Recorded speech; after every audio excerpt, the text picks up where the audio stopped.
right, everyone. This week on the podcast session of Florida Kids Therapy Service, we are in for a real treat because we've got Marlene with us today, and we also have our owner operator, Jessica Otto. Welcome, guys. Thanks, Hey, Jen. All right, so we are talking about how we prepare for next year in business as an SLP, as an SLPA, and what we're doing at Florida Kids. So, can you guys tell me, maybe high level, how are you all preparing for next year and treating kids, talking with families, managing IEPs? What are you all looking forward to most next year at Florida Kids, and how are you preparing for next year? I know we've started. One of the biggest things I feel like is setting up systems that are working now. And one of the things that we have heard from our therapists this year is that they want more training opportunities and want more opportunities to learn. And so we have set up, we actually have one this afternoon of a training opportunity for therapists to learn about one of the pieces of our field. We have another training that we'll do right after Christmas break for therapists to learn and engage both with each other and with our amazingly seasoned SLPs that we have that have so much to offer newer SLPs. So creating that piece, I think, is a really big deal of establishing a good team within what we have now, looking to grow next year. And Marlene, I don't know if there's other pieces you would say we're really focusing on this year to build for next year. I think every year we try to work on a way that we can continue to improve workload, making things more efficient in time management. So I know we have kind of rolled out a little bit this year some Google Forms that our therapists can use when sharing information, especially our SLPAs with our SLPs when they're getting ready for IEPs or updates. So just kind of going in that direction. How can we make their job more efficient when it comes to the paperwork side of it? Because we all know that that's the one thing that we love the most, not is the paperwork side. And so how can we make that more efficient so they're not spending so much time doing that and also improving communication between the SLPA and our SLPs when it comes to those times when they're renewing IEPs and that kind of thing. Got it. On that topic of IEPs, when you think about how you're preparing your teams, and so say someone new joins the company and either they're a brand new SLP or SLPA, how do you help and support them through this IEP process, right? I feel like there's probably 20 million things to know, but tell us how you help get them ready for that process. Well, I know one of the things that I do is I'll set a time with our new incoming SLPs or SLPAs and train them on the process of going through an IEP using the web based focus that Duval County uses and most of our charters too. And just going through the process, we have on our Google Drive documentations of slides that will also talk them through the process that they can refer to throughout the year. I am always available. I've had some of our SLPs have me look over their IEPs. I've even sat in on a mock IEP with our SLPs as they just going through things so I can give them feedback on how to review certain documents in the IEP. So, really just providing that training and support even as they're going through and preparing for an IEP meeting. We make ourselves very available for them to do that with us. Love that. Anything you want to add on that, Jessica, in terms of like maybe things that you are telling every SLP or SLPA that joins you when it comes to IEPs? I do know IEPs. We actually had a new therapist this year tell us that it would have been helpful to have a cheat sheet at the beginning of the year. And that was helpful to know because most of the time the counties, so either we'll do the training or the county they work for will do the training. And in this case, the therapist got basic IEP training, but didn't get more in depth that would have been really helpful. So we are working to develop that so we have it at the beginning of the year for therapists because there's so many abbreviations. There are timelines that are important to know. There are pieces of all of that that are really, really important to know. So working on putting those together and having them in one place for therapists, but at the same time being available when therapists have questions that first time they walk through an IEP, because it's one thing to be shown. It's a completely other thing to get on the computer and do it yourself and go to write it. And then you're like, I don't know what to say here. And so they can always call us and say, hey, I have a question or I need an example or whatever that is. And we provide that and love doing that because that's a part of the learning process in real time. It's not just the technical learning, it's the availability during your first time walking through that or fifth time, or when you have a student who there's like a legal piece to it, you need another set of eyes to walk through that. Yeah, makes sense. And I feel like too, when you're these IEP meetings, it can be a little bit more stressful because you have the parents, you have the school, and then you're advocating yourself, but also representing Florida kids. So I think a cheat sheet's a great idea, and maybe that's a resource we can share with other SLPs in Florida too. Mhm. Love that. Let's just spitfire some questions here. So, one of the questions that I was thinking of is on one of our podcast sessions, we had talked about like resources and just having yourself set up for the day. Mhm. So, what is your go to resource? Do you have a go to book? Do you have like a favorite book or a favorite resource that you use when you're like, I'm all out of ideas, but this book or this resource always has like the best ideas for using in therapy? I would love both of you to tell me. Go for it, I Maureen. Oh yeah, no, in our newsletter actually this month, because there's so many books, especially during the winter, season, that are wonderful. And one of my favorite is The Mitten. And you can go for quite a while, and there's so much that you can do with even that book. And there's a lot of them. And I in our newsletter, I put several books in there and what they can target when they're reading those books. I added links for activities that they can download and print out to use that support the book with the mitten, and Jan Brett, who has several books that you can compare and contrast and use in that regard with sequencing or language comprehension. Just, I mean, I could go on and on. Vocabulary on how the animals move.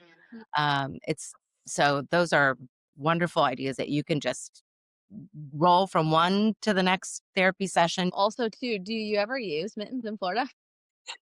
No, but you use but still it's exposing the kids here, I Yes. know, that don't get much exposure, but I actually brought in like a mitten and a glove, Mhm. and we talked about the differences and they could feel it, and one of them was a little one, and we talked it was a red mitten and a white mitten, and we put one on a piece of paper and talked about how you can, the white mitten falling on a snow might not be easy to see, but a red mitten, so all of those different things, there's just so much vocabulary and exposure to, the things that these students might not be exposed to because we live in an area where you don't get snow. Even with our PTs or, doing the different movements, you could incorporate that story as well.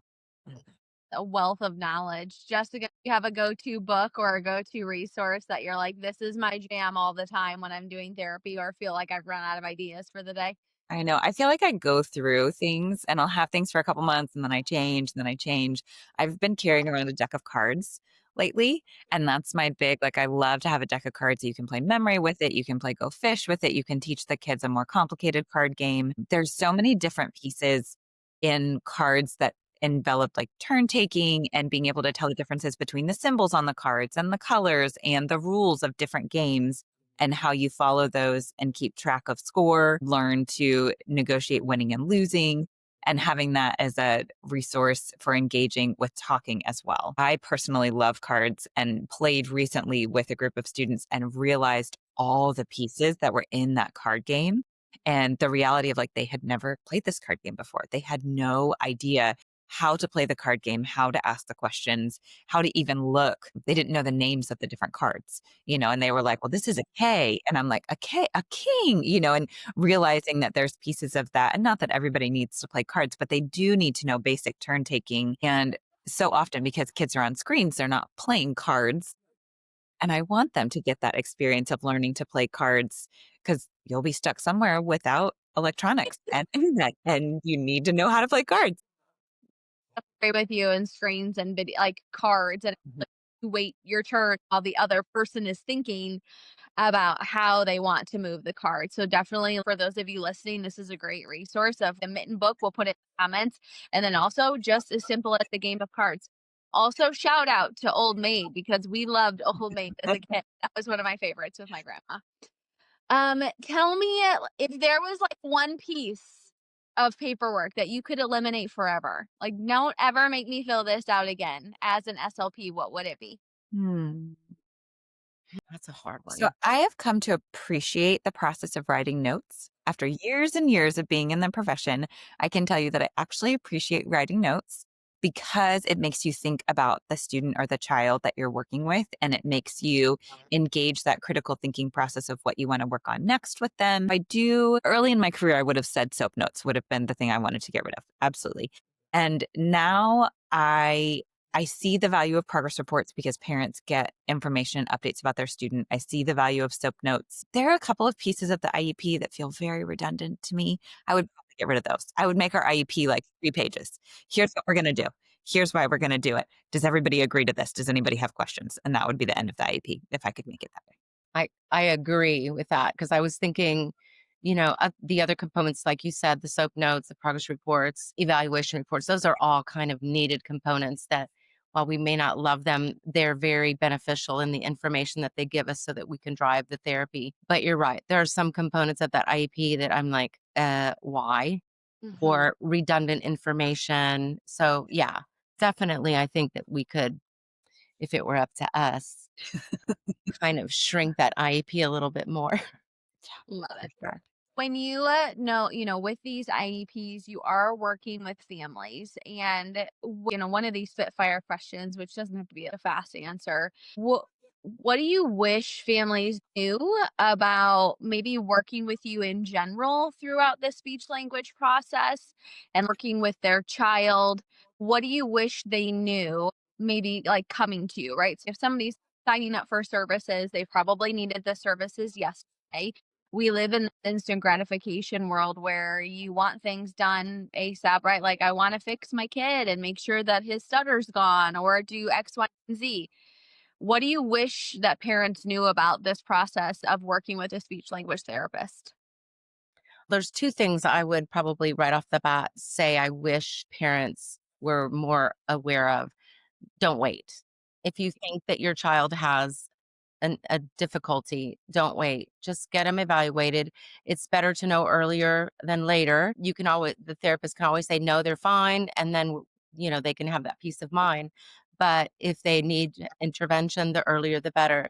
The second thing that I would always tell my parent is if you don't have time to do anything and you can do one thing, read a book.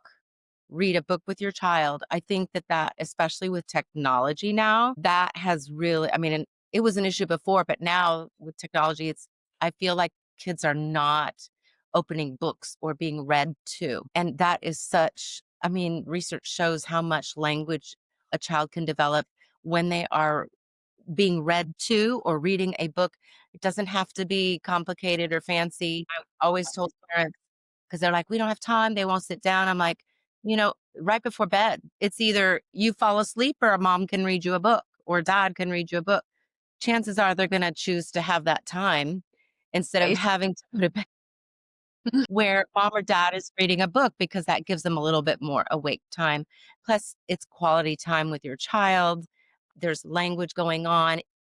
Like I said, it doesn't have to be, it could be the same book every night if the child likes it. But there's so much that happens and grows when you read daily to your children. Love it. Jessica, what would you say?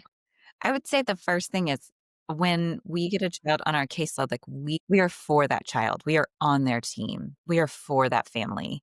And I do feel like as a speech pathologist, we are in a unique situation to connect with and care for their child. We're looking at their child through different eyes than anybody else is on campus. And that's a really fun piece to get to do. So to know that when we get a child on caseload, we are for them. We are team, whoever that child is. And so for the families to know that, the other piece that I would say is that comparing progress is against the child themselves. And that is a piece that I think is a challenge to understand because so often in schools, we're comparing children to other children and we're comparing them to a rubric, we're comparing them to testing scores. But clinically, when we look at children for therapy, we are actually comparing them against their past progress. We are not using, like, you do use a standardized measure to assess the child because you need to show a need for therapy. But after that, therapy progress becomes measured against what the child was doing before. And that's the piece that can be a struggle when a child is farther behind than their classmates, but yet speech is like they're doing amazing. And it's like because compared to what they were doing, they're doing amazing. And we know there's more to go, but we want to celebrate those wins of the progress that they have made. That's great. Let's talk about one last topic before we sign off for today. So, this is like the elephant in the room. I'm sure all the SLPs are talking about this. So, this whole professional wording and verbiage of federal funding and loans, and just how expensive it is to go to college and get a piece of paper. Knowing that, right? Everybody's got lots of opinions. But let's like put a positive spin on this. If one of you, either of you were sitting in school right now in a master's program or in a bachelor's program and you are about to become an SLP, SLPA, got federal funding, there's things that are counting on you in order to get this degree. What are you doing to set yourself up for success, knowing what you know right now? What would you do? So, first off, I would say that the reality of the need for what we do is in no way changing or decreasing. Yeah. And that I feel like has to be mentioned of like our jobs and the need for our jobs, the critical shortage status of speech language pathology services as a whole is so critical and so underserved right now across the nation, especially where we live in Jacksonville, Florida. So to not forget that piece of what a huge need there is for us to start. And the second piece of if you're getting an assistant, like if you're becoming an assistant, getting a bachelor's, to pursue that and see where that career path takes you before you jump into a master's program and potentially accumulate a significant amount of debt. Because in the profession, they're working to make a bachelor's level to be a career path in and of itself. And if you enjoy what you get to do as an assistant, you may not need a master's degree. There are positions where you are required to have a master's degree. And I know there are areas like you can work with swallowing. You technically can kill someone by telling them to eat or drink something that they can't eat or drink. And those things, I actually think we do need a master's degree in order to do that. I also think that the profession should financially represent that of like what you carry from a responsibility standpoint should be matched more in your pay. So I do think that that's a piece that will need to be discussed and talked about. But all that to say, I think that you can absolutely work as a bachelor's level assistant and have an amazing, influential, highly beneficial career to those around you. And you don't necessarily need a master's depending on what setting you want to work in. All right. Marlene, how would you prepare? What would you do now to set yourself up for success?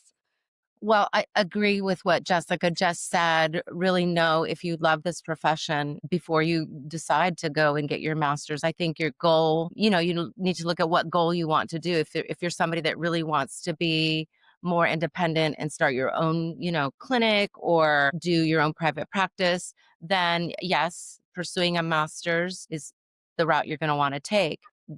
Number one, though, I feel that this is a profession that you just have to have a passion for to help the population you're serving and know that. And then I think that for me would offset maybe some of the cost that I might get into debt for doing because it's something that I love and have a passion for.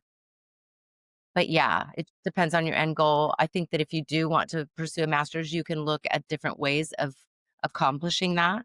We've had some SLPAs that work while they are pursuing a master's. Takes Mhm. them a little bit longer, but it helps them offset some of that cost so they're not having to, go into debt for 100% of it. So there are ways to do it that are a little bit more keep you from going into debt more than others if that's what you want to pursue. Heard. All right. Well, you've heard it from two very long-standing professionals out of Jacksonville, Florida. We'll share a link in the comments as well that you can learn more about Florida Kids and how to get involved with us next year as we are continuing to hire, probably starting sometime in February. But we're always looking to meet great candidates now. So feel free to follow along with our page, and we will see you all in the new year. Thanks for having us, Jen. Happy New Year. Happy New Year. Yes, it was wonderful to join you guys today.